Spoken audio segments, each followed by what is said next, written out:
Gente, estamos chegando mais uma vez com o nosso podcast Café com Figueiredo. E hoje tenho a honra de trazer esse cara aqui, esse jovem pregador, esse menino de Deus, Miqueias. E aí, Miqueias, como é que você tá? Pai do Senhor, gente, Pai do Senhor, Júnior. Ele é crente, tá vendo aí? Paz do Senhor. É isso aí, É um prazer estar aqui. Legal. É um prazer estar aqui, tomando esse café com você. Isso aí. E bater um bate-papo legal aí. Joia. Miqueias, o Miqueias, ele, além de ser um grande pregador, ser um grande homem de Deus, ele é meu primo. E não é pelo fato de ser meu primo que eu trouxe aqui, não, porque ele tem um testemunho bacana, uma história de vida forte, né, Miqueias? Miqueias hoje está um pouco mais próximo de moradia da minha pessoa, só que ele morava em outro estado, teve uma vida toda em outro estado, né? No estado de São Paulo. E conta um pouquinho pra gente como é que foi isso aí, desde pequeno. Eu lembro muito bem que ele, pequenininho ainda, pegava o microfonezinho ali, começava a brincar de pregar. Verdade, e aí verdade, tá aí, verdade. ó, alcançando vida, alcançando almas. Verdade. E prega muito. É do manto, viu? É do manto. Conta pra nós aí. Eu, como ele falou, eu sou de São Paulo. Nasci e cresci em São Paulo, na capital, Zona Sul, Capão Redondo. Isso aí. E aí, Capão. já morou lá, inclusive, né? E aí, desde pequeno, nasci e cresci na igreja, né? Sim. Minha mãe sempre da igreja, minha família, né? Da igreja, meus avós são pastores, tanto por parte de mãe quanto por parte de pai. E nasci e cresci na igreja e desde pequeno envolvido nas coisas de Deus, na obra de Deus. E Deus sempre, desde pequeno, me chamando, né? Para esse ministério da palavra, da pregação. Desde pequenininho, isso ardia no meu coração, como você já falou. Eu brincava em casa. Gente, ele tinha 2, 3 anos e a gente brincava muito, devido ele pegava ali um desodorante, começava a brincar que era microfone. E com 2, 3 anos a gente já via assim uma impostação muito forte dele. Por mais que aquele lance da criança, de brincar, de imitar, mas a gente via que tinha algo diferente nele, entendeu? Tanto é que se concretizou hoje. Só que nem sempre foi assim, né, mano? Não, nem sempre foi assim. Ele andou por um caminho aí meio brabo por um tempo, mas foi de grande valia para trazer essa experiência e levar um nível que ele não tinha ido ainda. Não é que as pessoas têm que ir pro mundo para provar o que é ruim, mas para subir de nível, né, Miqueias? Mas às vezes acontece. Exatamente. Ele foi, né, criado dentro da igreja, nunca tinha provado nada no mundo, nunca tinha tido relacionamento nenhum com o mundo. E por um momento, assim, de fraqueza humana, né, transitou por esse caminho. Como é que foi isso? Sim, então, eu comecei a pregar com meus 14 anos de idade. Comecei a pregar.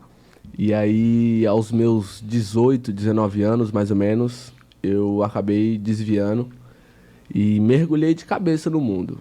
Resolvi experimentar as coisas do mundo e foi uma experiência que eu tive que eu não desejo para você que nasceu, cresceu na igreja e tem essa vontade de conhecer o mundo. A vontade bate, é normal, a vontade bate, mas não é algo recomendável. Eu não recomendo isso para você.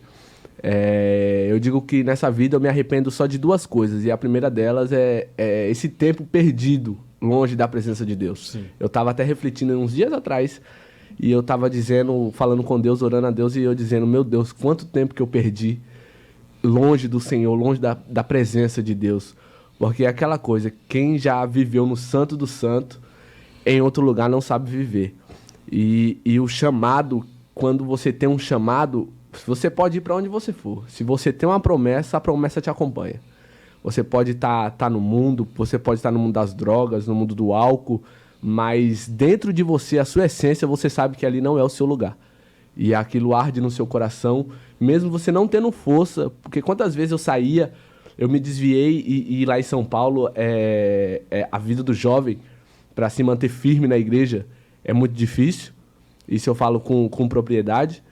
E eu mergulhei de cabeça, e todo final de semana era baile, era balada, era estando com os amigos, bebendo, fumando narguile, se bem que eu não gostava muito, mas já provei.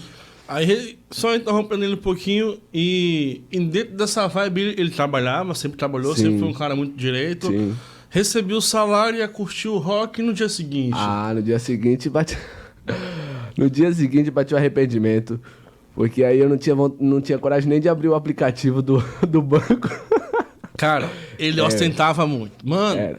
ele ostentava, ele ia pras boates assim, botava camarote, botava aquelas, sabe, aquelas pilhas assim de cerveja, de vodka, pá. Era o rei do camarote. Eu juntava aí uns amigos meus lá da rua mesmo.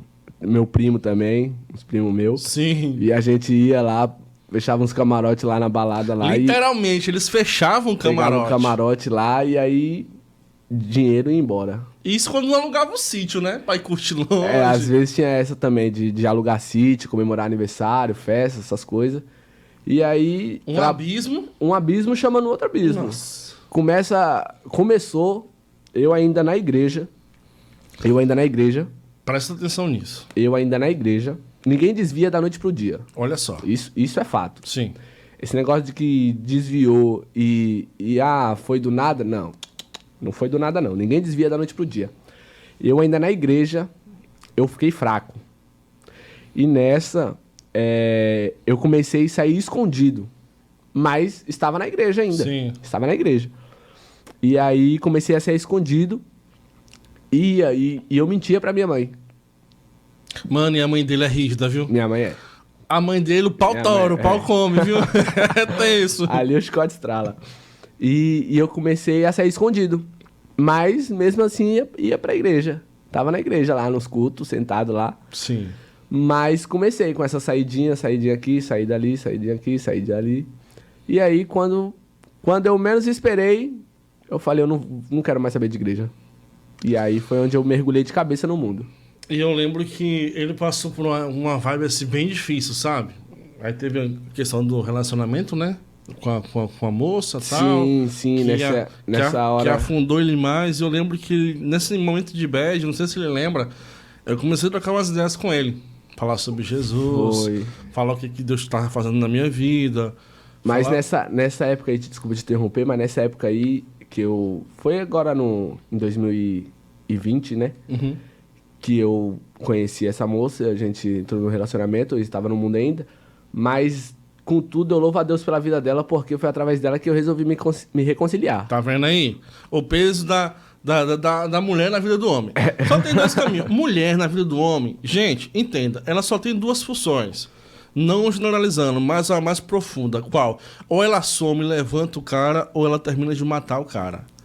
E eu louvo a Deus pela vida dela, porque foi através da vida dela que eu resolvi conciliar. E nesse momento que ele tava passando por essa bad, eu até hoje não me esqueço uma fala sua, que foi ali que minha ficha caiu, o tamanho da profundidade que você tava distante do Senhor. Que eu falei pra você, eu lembro que eu falei pra você bem assim, falei, cara, foi muito louco minha experiência aqui com o Espírito Santo, a última que eu tive, sabe? Cara, tava de madrugada, tava dormindo e eu senti que o Espírito Santo literalmente desceu no meu quarto, conversou comigo, falou o que ele queria pra minha vida e eu não conseguia me mover, eu não conseguia me mexer com o tamanho da glória de Deus. Eu lembro que eu falei bem assim pra você. Sim. Aí você falou bem assim pra mim, do jeito que eu tô hoje, pra eu mudar, tem que acontecer algo desse nível. O Espírito Santo tem que descer dentro do meu quarto e falar tete a tete comigo. Velho, aquilo ali doeu meu coração. Verdade. Que eu falei, cara, olha o tamanho da profundidade de distância que ele tá do Senhor. Verdade. Um menino que foi toda a vida dentro da igreja, buscou a Deus, sabe? Vida com Deus, conhece a palavra como ninguém. Tem um dom, tem da oratória, de pregar. E aquilo ali, sabe, me doeu tanto como jovem, como homem de Deus, mas como também seu primo. Sim. Que eu nunca tive Miqueias como um primo. Na verdade, eu tive Miqueias sempre como meu irmão mais novo. Porque a gente foi criado junto. Então, assim, naquele tempo ali eu percebi o quanto você estava distante do Senhor. Sim. E aí, como é que foi esse alavancar, sair dessa lona, buscar de novo a reconciliação? Como é que foi isso? Porque, tipo assim, quando eu disse isso pra você, minha mãe sempre crente do círculo de oração, mulher de oração, e sempre andando com aquelas irmãs do fogo, do manto, né? As irmãs do coque. As irmãs do coque. E aí chega um certo momento que o jovem, quando ele tá desviado, ele não quer ouvir falar de Deus, porque tudo Deus vai te pegar. É isso aí. Deus vai te pegar, e não sei o quê, cuidado, vigia, e não sei o quê. E chegou um momento que eu não queria mais. Uhum. Só que aí Deus sempre vinha usando esses profetas, essas pessoas, pra falar comigo. Sim. E aí chegou um momento que eu cansei disso. Eu falei, eu não quero mais ninguém, que Deus não use mais ninguém para falar comigo. Se o Senhor não descer no meu quarto e o Senhor mesmo não falar comigo, esquece. Não quero mais saber de nada. E foi aí quando eu falei aquilo pra você. Porque naquele momento eu só queria... Só se fosse Deus mesmo falando comigo. Sim. Eu não queria saber de ninguém vindo até mim falar comigo. E quantos da gente passam por esse momento, né, Miqueias? Sim. Principalmente filho de crente. Filho de cliente, a gente também não entende. A maior dificuldade nossa também como jovens ansiosos, jovens que não param, muito pilhados com essa geração, é que muitas vezes não entende que o silêncio de Deus também é resposta, que o silêncio de Deus não quer dizer que ele está longe de você. Sim. Não, muito pelo contrário. Ele bem provável vai estar do seu lado, o Espírito Santo vai continuar dentro de você, mas em silêncio. Porque ele não te abandona, mas ele não compactou com aquilo que você está fazendo. Verdade. E hoje eu mais firme, eu vejo, lembro algumas coisas e vejo que Deus estava comigo. Tá vendo aí? Os livramentos e momentos que eu passei, que na época eu achei que Deus não estava me vendo e não estava comigo. E hoje, Deus me faz lembrar e me faz entender que Ele estava comigo a todo momento. Glória a Deus. E aí foi quando eu me reconciliei, né? E só que quando eu me reconciliei, eu não voltei a pregar. Eu fiquei indo na igreja e tal, mas não fiquei 100% firme. Mas já estava um pouco mais próximo, né? Já estava indo na igreja e tal, coisa que eu não fazia antes. Não ia na igreja nem visitar. E aí eu comecei a ir. E aí foi quando, ano passado, né? Você me fez o convite pra gente ir pra Santa Catarina. Sim. E aí eu falei, eu tomei a decisão. Mas sem pensar nas consequências, sem pensar em nada. E hoje eu vejo que foi o próprio Espírito Santo que tomou essa decisão por mim. E a gente passou um tempo em Santa Catarina, foram praticamente de 6 a 8 meses, que Deus faz assim. É necessário que nas nossas vidas como cristão, por um caminho que nós escolhemos passar, que muitas vezes não é o caminho de Deus, e isso não exime, por mais que você se arrependa, mas não exime o deserto que você vai caminhar para pagar esse preço. Só que o bom disso é que quando você se arrepende e passa pelo deserto, você passa de mãos dadas com Jesus. Verdade. E o lance de ir para Santa Catarina foi bem doido, porque ali eu vi a mão de Deus na vida de Miqueias. Era necessário ele sair de dentro de São Paulo, porque senão ele ia se perder muito mais. E como foi difícil, né, quando você chegou lá em Santa Catarina. Nossa. Teve momentos que ele tava chorando, com saudade de São Paulo, com saudade da mãe, da ex-namorada. E esse emocional aí, mano, como gerar isso? Você foi pro joelho? Como é que foi essa onda aí? Cara, foi uma experiência muito louca. Porque hoje, depois desse tempo, eu digo que existe 2 Miqueias. O Miqueias antes em São Paulo e o Miqueias depois que saiu de São Paulo. Tá vendo aí? Porque eu tomei a decisão de ir, na hora, sem entender nada, só tomei a decisão. E depois que eu cheguei lá, é como se a ficha caísse. Sim. E aí, quando eu cheguei lá, que a ficha caiu, eu falei, o que eu fiz? E aí, a vontade de voltar foi grande. Eu chorava, saudade de casa, saudade da minha mãe, da ex-namorada, saudade. E o emocional foi muito forte, assim. Sim. E aí foi quando eu fui pra Barra Velha, né? Sim. Fiquei em Barra Velha. E aí chegou um momento que eu fiquei sozinho na casa, né? Fiquei sozinho. Ele ficou literalmente sozinho. Era uma casa onde ficava... Era uma casa da empresa onde ficavam vários funcionários, né? Vários quartos, enfim. Porque trabalhava numa fábrica, né? E teve um momento que todos os funcionários foram remanejados para outros municípios e ele ficou na casa sozinho. Fiquei sozinho. E ali, cara, ali eu falo que foi... Ali foi algo inexplicável. Ali foi... Eu vivi experiências ali a qual eu não vivia há muito tempo, velho. Tá vendo como é que Deus faz, cara? Há muito tempo. De eu passar a madrugada, assim, de joelho, orando, chorando e sentindo Deus como há muito tempo eu não sentia. Ali eu falo que foi ali onde Deus confortou meu coração. Ô, Mi, você acha que... Como é que foi para Abraão, cara? Porque, assim, a sua situação, ela é meio indiretamente... Traz uma analogia de Abraão. Sim, porque, sim. tipo assim, Abraão... Sai do meio da tua casa, do meio da tua parentela. Quando fala parentela, fala o quê? Pai, mãe, irmão, pessoas irmão, que cercam o que ele ama. pessoas. e vai para um lugar que eu ainda vou te mostrar, cara. Sim. E é esse sentimento, Deus ter te tirado do reduto de São Paulo, um local que a gente sabe que é difícil de se viver, Sim. porque é tudo muito fácil. Gente, esse mundo já é do maligno. Sim. Então, assim, Satanás, ele vai fazer sempre do bom e do melhor no mundo para atrair os jovens. Não só os jovens, mas o jovem, ele vem de uma forma muito mais forte, porque ele sabe que quando o jovem entende a chave de caminhar com Deus, o jovem entende o quanto ele é forte, o quanto ele consegue resistir ao maligno. Então, assim, Deus teve que tirar Miqueias do reduto de São Paulo, arrancar ele de tudo que ele, de repente, gostava, levar ele para um estado que ele não conhecia, e quando ele achou que ele estava pouco, não, parei, vou botar agora em um canto, na casa, sozinho, para você de novo ter um tete-a-tete comigo. E foi isso aí que Deus fez com você, cara. Foi. E no começo eu não entendia muito bem, porque é assim, quando Deus faz as coisas, a gente não entende, assim, a gente só vai entender depois, né? E aí eu não entendia o que Deus queria comigo ali. E isso significa o quê? Uma chave para tua vida, cara. Se Deus quiser tratar com você, nem se você precisar, ele te leva pro outro lado do mundo, Tira. te bota no oceano, sem ninguém, só pra você saber quem é Deus na sua vida, cara. Uma coisa é certa, se você tem chamado de Deus e você está fugindo do chamado que Deus tem pra sua vida, Não seja Jonas, não. você pode correr pra onde você quiser, nem que ele tenha que te tirar daí, tirar pessoas de perto de você, tirar você de perto de pessoas, ele vai fazer. É isso aí. E não tem como. E Jonas é interessante porque eu tava até estudando sobre Jonas, meditando em Jonas, e Jonas é interessante porque a gente diz que Jonas ele era medroso, né? Jonas fugiu porque ele era medroso. Nada. Mas nada disso. Jonas, ele era vingativo porque ele tinha um Exatamente. trauma. Exatamente. Ele tinha um trauma daquele povo que Deus mandou ele ir lá pregar a salvação, porque aquele povo, o exército daquela nação já tinha matado os pais dele. E aí ele se revolta e a oportunidade que ele tinha de ver aquele povo se destruir foi quando Deus manda ele lá pregar para o povo. Jonas é tão corajoso, é porque a gente muitas vezes olha uma imagem de um ângulo só. Jonas é tão corajoso que ele não perde a paz quando ele entra na boca do peixe. Ele não se desespera. Tu já viu aquela imagem que tem uma leoa segurando um filhote pela boca?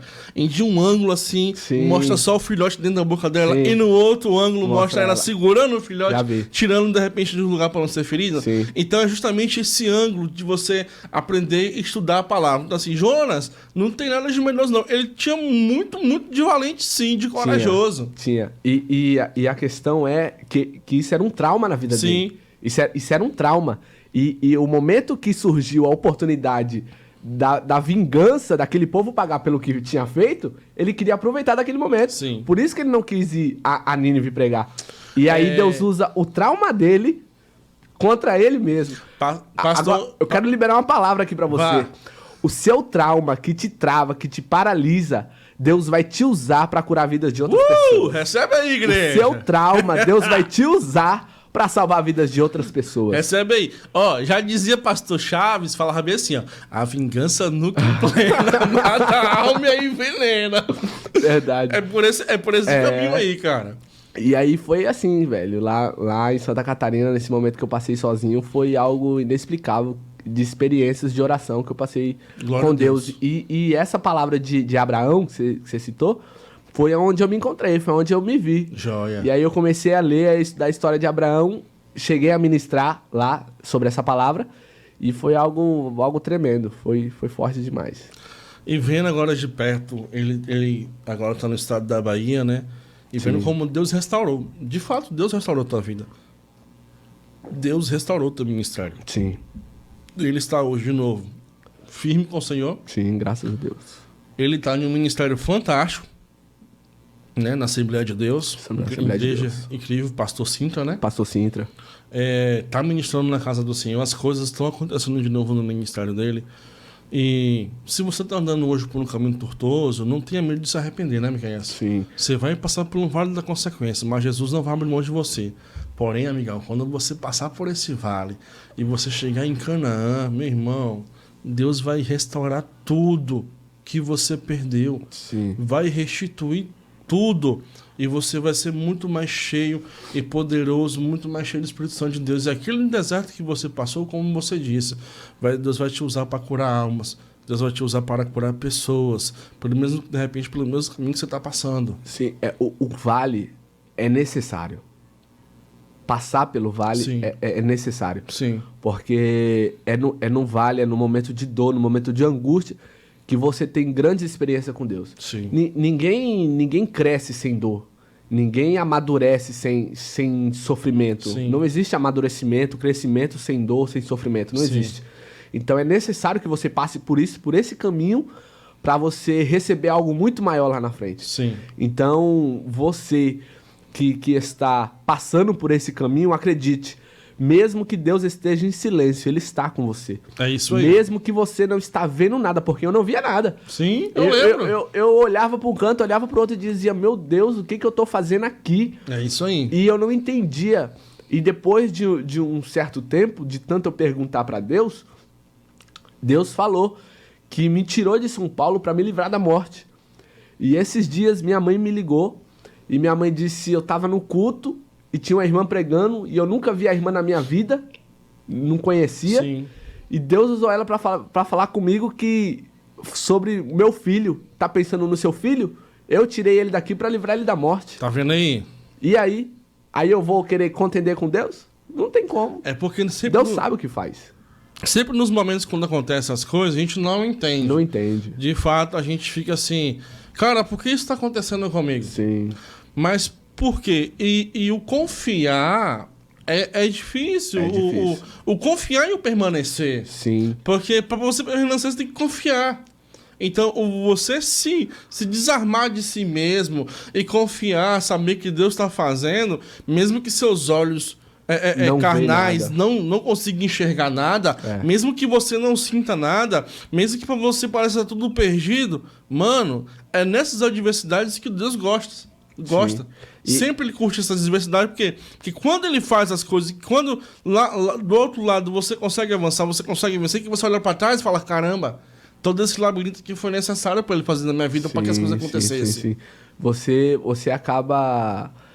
Deus, ele usa desses momentos para mostrar não quem você é, mas quem ele é na sua vida. Sim. Entendeu? Deus usa desses momentos para mostrar quem ele é na sua vida. E eu acho que muito disso, Miqueias, passa pelo lance da gente muitas vezes não conseguir enxergar aquele lance do profeta que quando caiu as escamas dos olhos dele, ele pediu para Deus, para que Deus possibilitasse ele ver o exército. Sim. E na hora que ele olha, ele vê milhares de carruagens de fogo, milhares de anjos com espada de fogo. Então, tipo assim, e isso passa pelo nosso livre-arbítrio. Porque imagina, eu sempre falo isso, imagina se nós conseguíssemos ver o tempo todo aqui a briga entre céu e inferno, a briga entre demônios e anjos. Muitas pessoas iam correr pelos pés do Senhor por medo. Não por entender que ele é o salvador da sua vida, não por entender que ele é o único caminho, mas sim por medo. Então, muitas vezes, Deus não permite que a gente não consiga enxergar o que está acontecendo no mundo espiritual, porque a gente vai querer queimar etapas, a gente vai querer saltar logo, a gente vai querer dar um boom logo. Não, Deus, estou vendo o que está acontecendo aqui, não. Aquele anjo a gente tinha preparado ali para me matar, né? Não, Senhor, eu me arrependo, estou voltando hoje para os seus caminhos. E Deus não trabalha assim, irmão. Ele trabalha sempre em cima do seu livre-arbítrio. Sim, e uma coisa interessante que você falou e que eu sofria muito dentro de mim, essa questão de pular etapas. Sim. Eu queria pular etapas. Sim. Eu queria avançar logo, pular, subir o nível logo. E não tem como. Desacelera, mano. Desacelera, velho. Desacelera.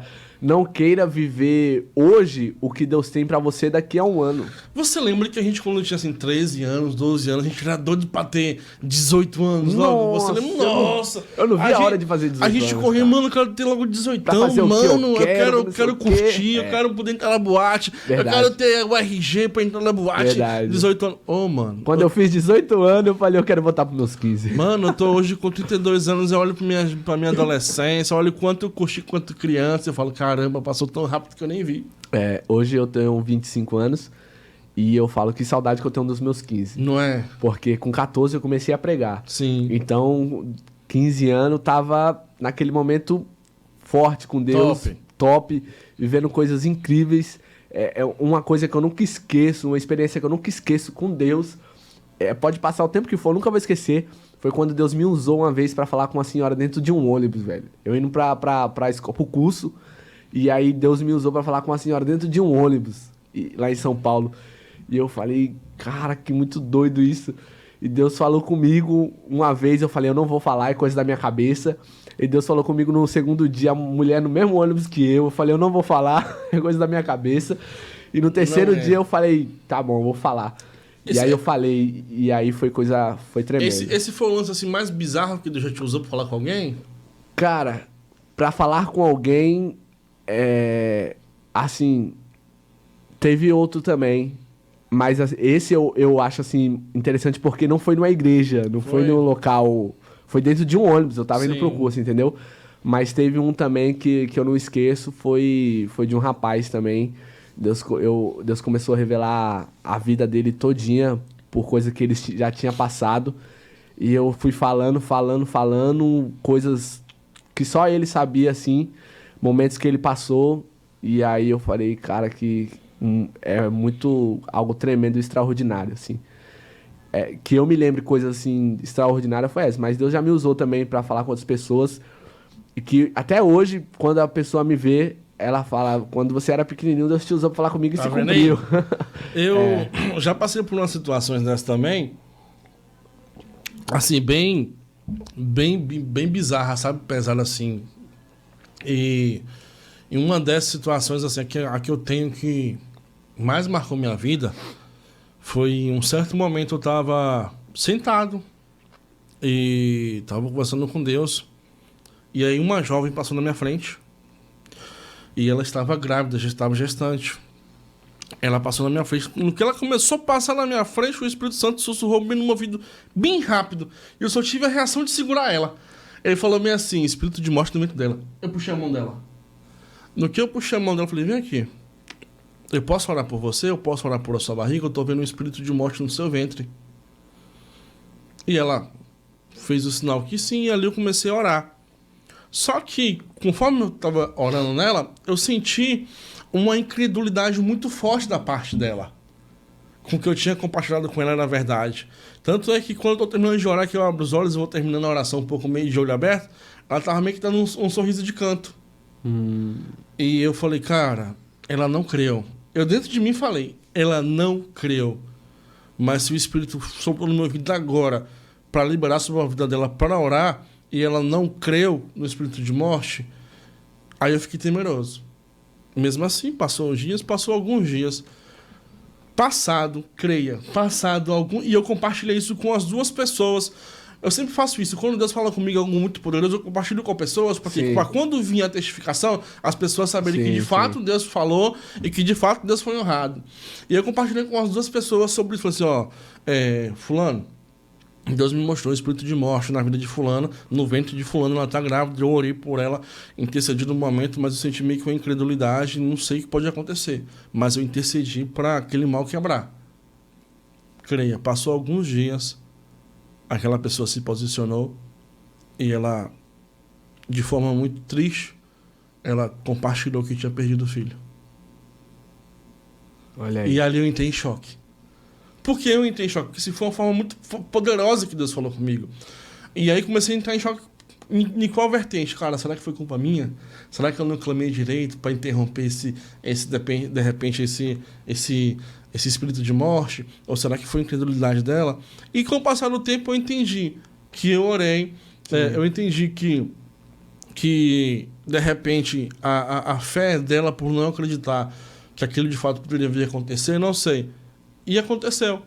Então, eu não boto a culpa em Deus, porque Ele avisou.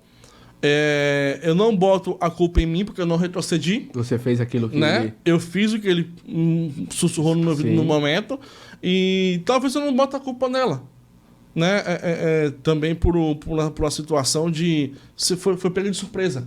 Eu não parei para conversar com ela. Ela estava passando, puxei ela pelo braço. Falei, tô vendo o espírito de morte no teu ventre. Posso orar por você aqui, tal, pode. Então, assim, pra mim, me marcou demais isso. Foi muito punk. Foi bem bizarro da parte do Senhor, sabe? Sim, tem revelações, assim, coisas que Deus nos usa pra falar com alguém ou pra fazer, que realmente marca a gente. E Deus, ele é especialista em fazer a gente viver essas experiências. Mano, e andar-se no sobrenatural de Deus é bem louco. Por isso que eu sou fã do jovem, chamei vocês porque vocês são fortes. Porque quando o jovem mergulha de vida de santidade, de vida de intimidade com o Espírito Santo, de vida de leitura da palavra, mano, Deus começa a entregar várias coisas bem pesadonas para você executar. Mas o mais incrível disso é que ele não dá para quem não busca. Cara, para você ter autonomia no reino dos céus para executar coisas através do nome de Jesus, você tem que buscar, cara. Você tem que buscar. O de falar do evangelho é para todos, mas se você quer subir em uma prateleira um pouco mais alta, você tem que pagar o preço. Jejum, oração, palavra.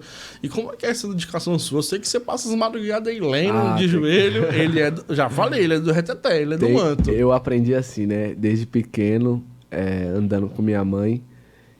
Círculo de oração, tarde da benção, sobe monte, desce monte, vigília, campanha. Eu cresci nesse meio. Então, desde de pequeno, aprendi que para você ter essas experiências, com esse chamado que Deus tem para sua vida, né? Você tem que buscar. Não adianta que Deus tem um chamado para você pregar e você não lê Bíblia. Não tem como. Aí você vai chegar para pregar e vai falar assim, o que você vai pregar hoje? Ah, não sei não. Deus vai me usar aí. Aí não tem como, né? Ou senão, abre a palavra unite, vou falar sobre você. Aí não dá. Então, a gente faz a nossa parte, né? E Deus faz a parte dele. Então, passa aí momentos de estudo da palavra, momentos de oração de joelho. Eu, particularmente, gosto de orar nas madrugadas. Momentos que eu vivi grandes experiências com Deus, então eu gosto de orar nas madrugadas. Então, eu faço isso. Eu leio muito a Bíblia e oro. Sim. E às vezes... E não é oração de 10 minutos, 15 minutos para você ir pregar 1 hora, não, viu? Uma vez eu ouvi um certo pregador, um pastor, dizer que você que tem o ministério da palavra, às vezes você tem que orar 4, 5 horas para Deus poder fazer e agir em 1 hora de mensagem. É isso aí. Entendeu? Não que você vai ficar lá todas as vezes 5 horas de joelho, não é isso. Mas, tipo assim, o que ele quis dizer é que você tem que passar mais tempo orando para que Deus venha fazer algo durante aqueles poucos minutos de mensagem que você vai trazer. E eu sou daquela escola. Eu penso dessa forma, né? Você, quando vai pregar, você não... Você vai tirar um tempo para meditar na palavra. Sim. Só que você não vai tirar aquele tempo em busca de achar uma palavra. Porque a palavra já está dentro de você. Sim. O fato de você ler a palavra todos os dias e meditar, você já tem a palavra dentro de você. Agora você vai buscar em Deus o que Ele quer que Ele ministre para a igreja. Essa é a diferença. Exatamente. Do que você que de repente não tem uma vida de estudo da palavra. Ah, você vai pregar semana que vem. Não, aí você já começa ali agora, o que eu vou falar? O que eu vou falar? O que Deus quer? Cara, como é que Deus quer? Sim. Como é que Deus vai criar algo com você? Como é que Deus vai querer Deus vai te entregar algo? Mesma coisa, você querer andar de bicicleta assim, você nunca tem andado. Você chegar, subir na bicicleta e pedir pra alguém te empurrar, você vai cair. Sim. Entende? É mais ou menos isso. Então, assim, não tem como Verdade. você querer ministrar a palavra se você não tem uma vida de relacionamento e de estudo com a palavra.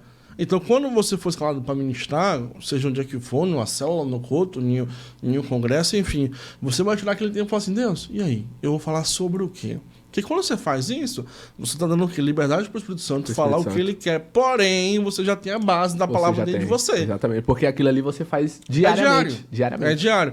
É por isso que muitas vezes não se torna fardo e nem não pesa. Sim. Né? Porque você vai entrando naquela rotina de estudo de palavra, leitura de livros, assistir de repente aquelas pregações do cara que você se identifica, do pastor que você se identifica. E quando o convite vem, fala assim, que quando a escala vem, fulano, você vai ministrar domingo que vem? Não, tá bom, tá de boa. Beleza. Mas tá de boa? Não, tá de boa.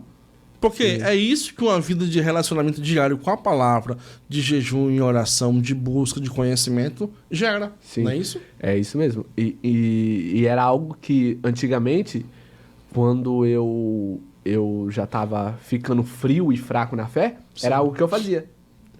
Eu não lia diariamente, e quando alguém dizia assim, prega tal dia, aí naquela semana eu ia lá estudar, entendeu? Sobre alguma palavra. Sim. Não tinha mais o costume de diariamente estar meditando na palavra.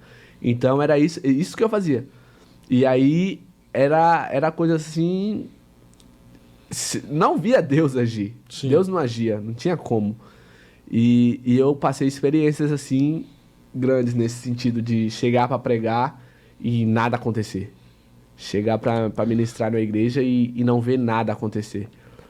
Isso geralmente acontece quando a gente bota confiança nos nossos braços. Exatamente. Mano, essa parte é difícil, porque quando você começa a trilhar por um caminho de pregação, de vida com Deus, e você começa a se sentir autoconfiante para as coisas. E aí onde é que mora o perigo? Porque a sua confiança está em Deus. Sim. Se você começa a confiar no que você conhece de leitura, de conhecimento no geral, da sua eloquência que você desenvolveu, da forma de dialogar que você desenvolveu, quando você começa a confiar nisso, você já se perdeu de Deus. Desculpa. Isso é você está perigoso. ministrando ali, mas você já se perdeu de Deus. Sim. Porque é nessa vibe aí que muitos vão chegar no dia do juízo final e aí vão falar, vai ter coragem de falar para Deus, Deus, mas em seu nome eu curei, eu expulsei, fiz tudo, dancei, ganhei várias pessoas para o Senhor.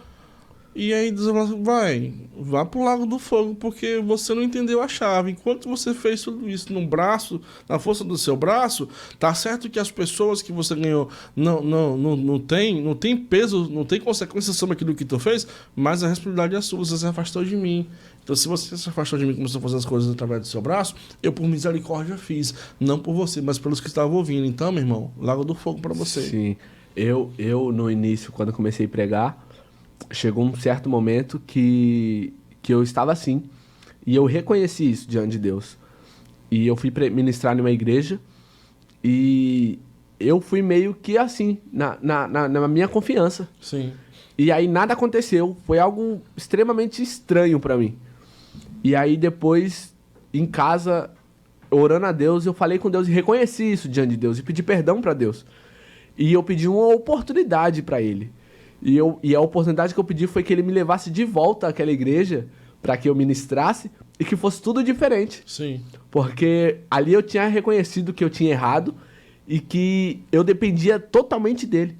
E aí Deus, pela sua infinita misericórdia, me concedeu isso. E eu pude retornar naquela mesma igreja para pregar. E aí foi algo extraordinário. Aí a glória de Deus desceu. E eu já ministrei uma vez sobre isso numa igreja, que eu falei bem assim, Deus não é criança, Deus não é menino, para te entregar um dom e depois você, por algum momento, se distanciar dele ou por birra e tal, Deus vem cá me dar o dom de volta que foi o que Deus. Não, Deus não é menino para isso, Deus não é menino, não. Deus entregou para você o dom da pregação, o dom da cura, da libertação, tá sobre a sua vida. Se você andou por caminhos tortuosos, ele não vai agir como agia antes, né? Sim. Porque aí você vai na força do seu braço. Mas quando você reconhece, se arrepende, Deus volta a fluir naturalmente pela sua vida e pessoas são impactadas, Sim. pessoas se reconciliam com Deus, pessoas são libertas de demônios, são curadas de enfermidades, enfim. Essa é a grande maravilha de trabalhar em prol do reino. Sim, né? Verdade. E Deus, ele faz. Se você reconhecer e se arrepender, reconhecer que é dependente dele, ele realmente faz. E uma coisa assim que eu ficava abismado quando eu me desviei foi ver o quanto de jovens com chamado, com dom, eu encontrei no mundo. Filho de pastores, Filho cara. de pastores. Tem de rodo, filho de presbítero, tem filho de rodo. pregadores. Nossa. Meu Deus do céu. Quantos eu encontrei. E eu não tô falando de conhecido, não. Eu tô falando de gente que eu conheci ali na hora, na balada, e conversar e tal. E você... meu pai é pastor, minha família é crente, eu cresci e nasci e cresci na igreja e me desviei. Cara, tem de monte. Tem muita gente perdida nesse mundo. E na sua opinião, o que tá faltando, cara? Por que esse povo se perde tanto? Eu, assim, vou te dar um spoiler. Já te perguntei, mas vou te antecipar um pouquinho. Eu acho que muito disso passa pela cobrança. Muita cobrança excessiva dos pais, da Cara. família. Tem muito dessa vibe, tipo, se você... Eu sou pastor, você tem que virar pastor. Cara, não é por aí. Cada um tem sua identidade, Sim. tem sua... Tá bom, se você se encontrar dentro do pastoreio, que seu pai é pastor e tal, pronto, nós somos netos de pastores e eu não sou pastor.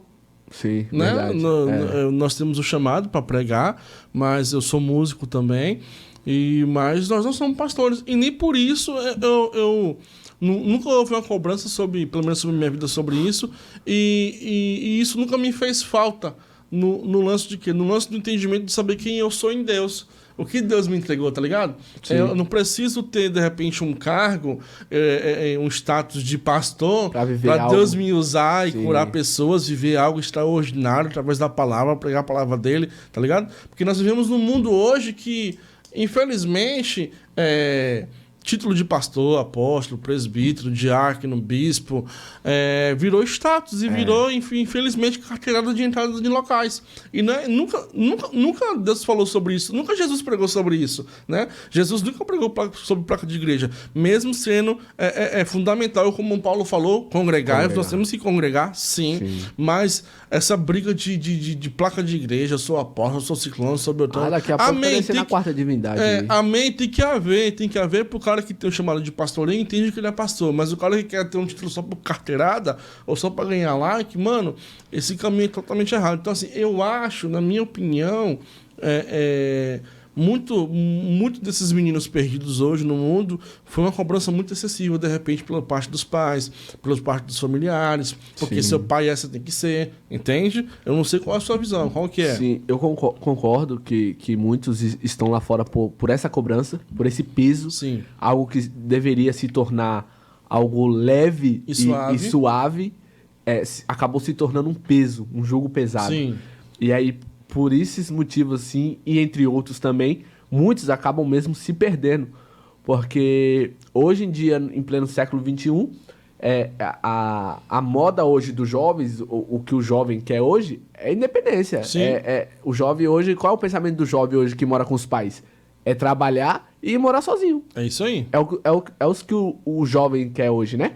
Então, ele tendo essa cobrança, esse peso em cima dele, ele não se vê independente da escolha dele, né? E ter essa experiência ele mesmo com Deus para saber o que Deus tem para a vida dele. E quando você começa a ir pra igreja por obrigação, vira fardo, tipo, é horrível. eu sou filho de pastor, você tem que ir pra igreja por obrigação, depois do entendimento. Cara, eu olho assim, meus pais, né? Eu passei também por um momento bem, bem difícil na minha vida, na minha adolescência, né? Tocando, enfim. Nunca fumei, nunca bebi, mas um caminho distante do Senhor.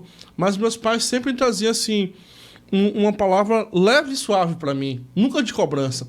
Porque eles entendiam que eles pregaram pra mim, mostraram pra mim o caminho. Sim. Desde criança, tá entendendo? Então, nesse quesito, não adianta você bater ou forçar. É melhor você trazer pra perto e tentar entender. Cara, quantas vezes meu pai entrava no meu quarto pra conversar comigo e eu lembro que ele era tão preocupado de repente eu engravidar uma menina, né, no mundo. Sim. Natural de pai, né, eu adolescente. Ele falava bem assim, meu filho, que caminho você tá andando? Você tá usando droga? Ele perguntava, você tá usando alguma coisa? Se de repente já teve relacionamento com alguma menina, tá usando camisinha? Aí depois que eu respondi, eu falei assim, você sabe que esse caminho é errado, cuidado, a vida é assim, assado, mas nunca como um fardo, nunca como peso, nunca batendo, tá entendendo? Tanto que isso surtiu um efeito quando realmente eu falei assim, não, cara, essa vida de adolescente minha, que eu tô levando, não me leva a lugar nenhum. E eu sempre lembrava da conversa dele, da conversa da minha mãe. Então, dentro desse contexto que eu acredito. Não adianta você querer ir na base do pau, forçar a querer ir pra igreja. Não, você tem que mostrar a verdade para ele e deixar que quem começa o homem do pecado é quem? É o Espírito Santo. E não é você. Exatamente. E comigo já foi ao contrário. Comigo já foi totalmente ao contrário. O fato de eu não querer mais nem visitar a igreja, porque eu me desviei, mas mesmo assim ainda, de vez em quando eu ia, né? Sim. Visitava. E o fato de eu decidir não querer visitar mais a igreja, justamente porque dentro de casa não tinha essa conversa. Minha mãe era só pancada. Você conhece minha mãe, sabe como que ela é? Era só tiro, porrada e bomba. Era só tiro, porrada e bomba. Aí, às vezes, eu saía final de semana, saía sexta, chegava sábado de manhã, ela já estava acordada me esperando. E aí o pau quebrava dentro de casa. E aí era briga, era confusão. Sim. Ela falava palavras a qual eu não gostava, eu falava palavras a qual não agradaram ela. E então a gente vivia nessa guerra, porque tinha essa cobrança, Sim. tinha esse peso. Então isso me fez decidir a tomar... E isso revolta o jovem. Isso revolta o jovem. Isso me fez decidir a não querer nem visitar a igreja. É brincadeira? Entendeu? Então, essa parte de se você tem um filho em casa que está desviado, que está por esse caminho, é interessante se você está tratando essa situação como a minha mãe tratou, é interessante você tratar como o pai do Figueiredo tratou. Conversar, aconselhar, e não ir de pancada, porque isso revolta. Poxa, nós estamos no século XXI, cara. Sim. Não adianta mais ir com ferro e fogo. Desculpe, isso funcionou na década de 90. Né? Na década dos anos 2000 ali, 2000 funcionou. Mas hoje eu entendo que, poxa, um tempo de tanta informação, de tanta, sabe, das coisas tão rápidas, cara, não é na base da porrada, não é na base da força. Eu, né, Tarsila, minha esposa, nós sempre mostramos pra Flor o caminho que se deve andar. Sim. Como que se deve orar à noite. Ela tem 2 anos e meio. Então, assim, eu acho que é dentro desse caminho que se eu posso fazer, né, buscar ter uma inspiração dos meus pais, como eu tenho meus pais como inspiração. Sim. De homens de Deus, de caminhada com Deus, de casamento, procurar fazer com ela o que ele fez comigo. O que eles fizeram comigo. Conversar, aconselhar. Ah, tá, se for, quando tiver 18 anos, querer virar, vou trazer aqui de repente agora um tema agora um pouco pesado que você pode achar, mas se ela de repente com 18 anos quiser virar prostituta, eu vou continuar amando, respeitando ela, mostrando para ela que ela tá errada, né, conversando, trazendo na memória dela tudo aquilo que ela viveu, trazendo a memória dela que Jesus é a salvação, mas tiro e porrada bomba não vai funcionar. Não funciona. E aí é por isso que ainda a certeza no qual isso não vai acontecer em nome do Senhor Jesus, ela continua tudo porque... Sabe por quê? Porque a semente hoje está sendo plantada. Está sendo ministrada para ela. Então, assim, o fruto só dá na estação certa. Entendeu? Então, assim, o momento de orar a terra é agora, tá novinha, Deus é amor, sim. Papai do céu, ela já sabe quem é Deus, ela já sabe quem é Jesus, ela já sabe quem é o Espírito Santo, ela ora, ela tem a Bíbliazinha dela, ela vai passar lá de crianças no culto, que isso é muito importante também, a didática da igreja nos cultos, para as crianças já irem crescendo com essa didática. Então, é isso, é através do diálogo, é através da conversa, mas sem tiro e porrada e bomba, porque é o seguinte, a sua parte você vai continuar fazendo como pai, amando, intercedendo, orando e mostrando a verdade. O que passar disso para mim é ignorância.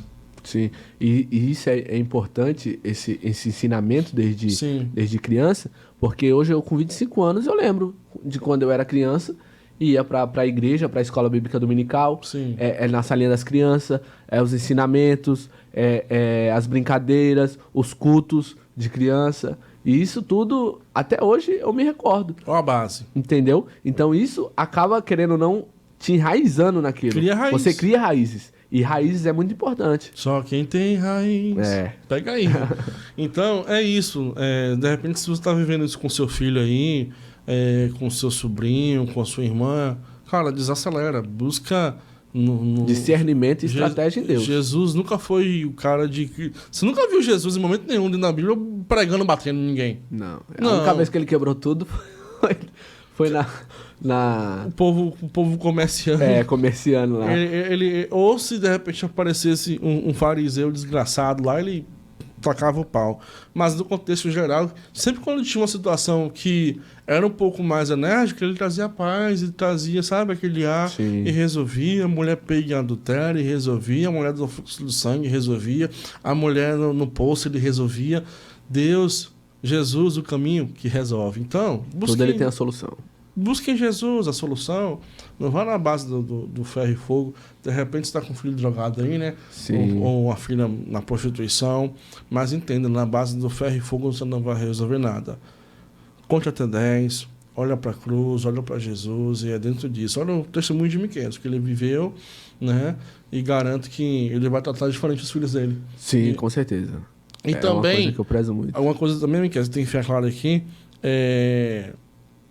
a mãe dele agiu dessa forma, não defendendo ela, Sim. mas assim, porque toda a vida foi eles dois. Exatamente. Então, assim, Sim. né, o cuidado da mãe, Sim. poxa, morar em São Paulo não é pra qualquer um. Então, assim, o medo do filho morrer, o medo Sim. do filho, de repente, ir pras drogas, pro álcool. Então, assim, Sim. uma vida, sabe, de proteção de mãe mesmo. É aquela coisa, a mãe tem que entender o filho Isso. e o filho também tem que entender o lado Exatamente. da mãe, né? Você Exatamente. também tem que entender o lado dos seus pais, a preocupação, o medo que eles têm de te perder, o medo de você entrar por um caminho que eles não te ensinaram, né? Não é verdade? Deixa eu te contar uma resenha aqui. Eu lembro que eu tinha uns 14 anos e eu já tava morando lá no Jardim das Rosas, né? Sim. E foi rolar um jogo no domingo de manhã, lá no Irene, no campo. Sim. E aí eu lembro, cara, que o time da rua desceu pra jogar lá, no outro bairro, né? E lá rolou uma treta entre eu e um filho de traficante. E o cara era, tipo assim, o traficante, ele era muito pesado, né? Nessa época aí, Ele era satanás puro. E aí esse menino, o filho dele, era mantido obrigador. Eu lembro do nome dele até hoje, Renan. E era tirado e pá, todo mundo temia ele. E aí no meio do futebol lá, ele veio, deu uma anemia com sangue quente, a gente começou a discutir, daqui a pouco ele veio. Mano, eu só sei que quando ele veio, eu derrubei ele no chão, mas eu quebrei ele todinho na porrada. Mas eu quebrei ele e deixei ele no chão sangrando. Isso tinha uns 14 anos. E quando todo mundo viu isso, tio Elinaldo tava por perto, tava a galera toda da família, tipo assim, deu ruim. Já Porque é. lá em São Paulo me chamavam de Juninho, né? Rapaz, Juninho bateu no filho de traficante, deu ruim, vamos contar pra net a mãe dele. Mano, todo mundo ficou em choque assim, com medo da retaliação que poderia vir. E na verdade, depois tudo se resolveu, o traficante foi lá em casa, pediu perdão pra mim, deu um pau no filho que ele tava brigando, foi lá com o Aca.